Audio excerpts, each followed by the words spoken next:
ये है माँ भगवती राजराजेश्वरी त्रिपुर सुंदरी, माँ भगवती आद्य शक्ति।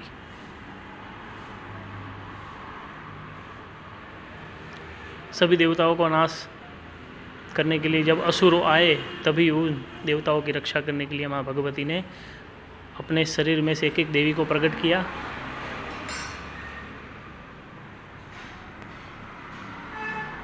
ऐसी माँ भगवती दयालु है।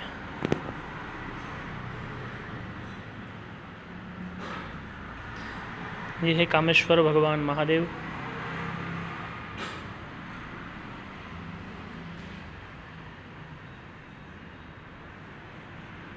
इनके स्वरूप का दर्शन करने से मन को शांति मिलती है, बहुत शांति मिलती है। आप देखिए, ये माँ भगवती है आद्या।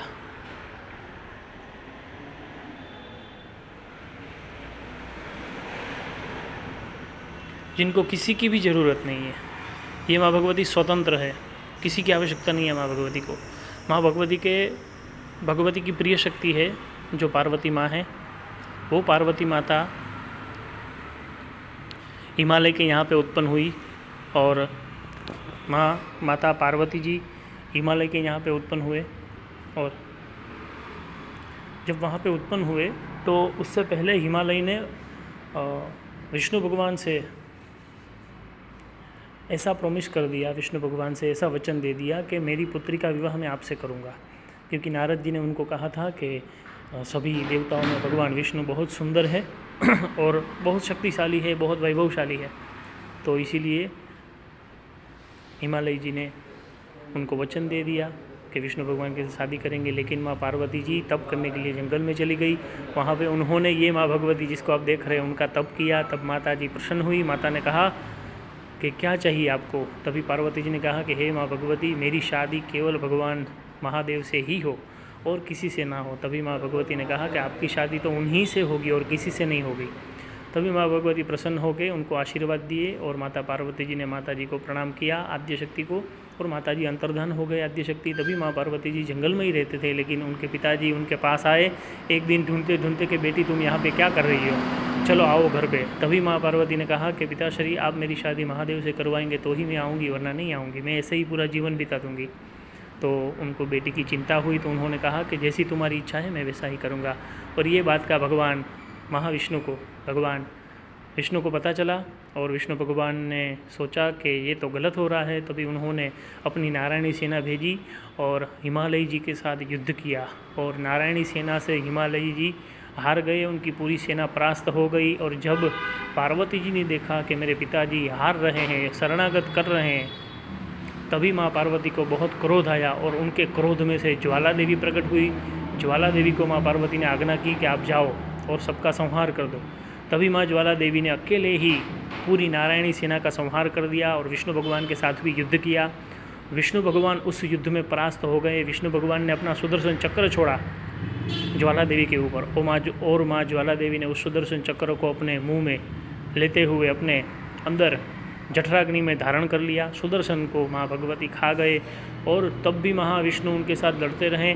लेकिन जब माँ भगवती को बहुत क्रोध आया तब माँ भगवती ने विष्णु भगवान को पकड़ लिया, ज्वाला देवी ने, और वो अपने मुंह में जब खाने जा रहे थे विष्णु भगवान को, तभी माँ पार्वती जी ने उनको रोक लिया कि हे भगवती ज्वाला देवी, आप ऐसा मत करिए क्योंकि ये मेरे भाई हैं, तो आप उनको छोड़ दीजिए। तभी ज्वाला देवी ने विष्णु भगवान को छोड़ दिया। ऐसी माँ भगवती है, इनकी शक्ति अनंत है।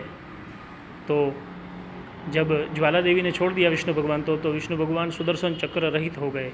तो विष्णु भगवान एक राक्षस के साथ युद्ध कर रहे थे, बहुत सालों तक युद्ध चला, लेकिन विष्णु भगवान जीत नहीं पा रहे थे। तभी उन्होंने माँ पार्वती जी को कहा कि अब मैं क्या करूं, मैं इसको कैसे हराऊं। तभी पार्वती जी ने कहा कि आप ज्वाला देवी की उपासना करें, उनको प्रसन्न करें, और आपका सुदर्शन चक्र जब भी आपके पास आएगा तभी आप इस असुरों का संहार कर सकेंगे।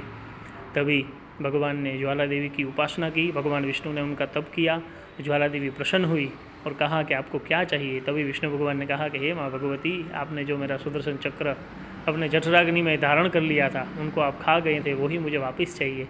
तभी ज्वाला देवी ने वो सुदर्शन चक्र वापस उनको दे दिया और इस तरह से विष्णु भगवान ने उस राक्षस का वध किया उस सुदर्शन चक्र से। और इस तरह से ये माँ भगवती की कथा मैंने आपको बताई है।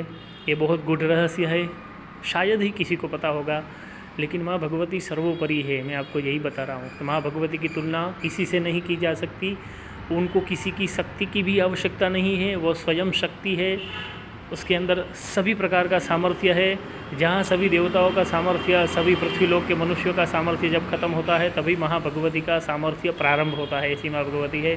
तो इनको आप नमस्कार कीजिए। जय श्री त्रिपुर सुंदरी, जय माँ भगवती भुवनेश्वरी, जय माता जी।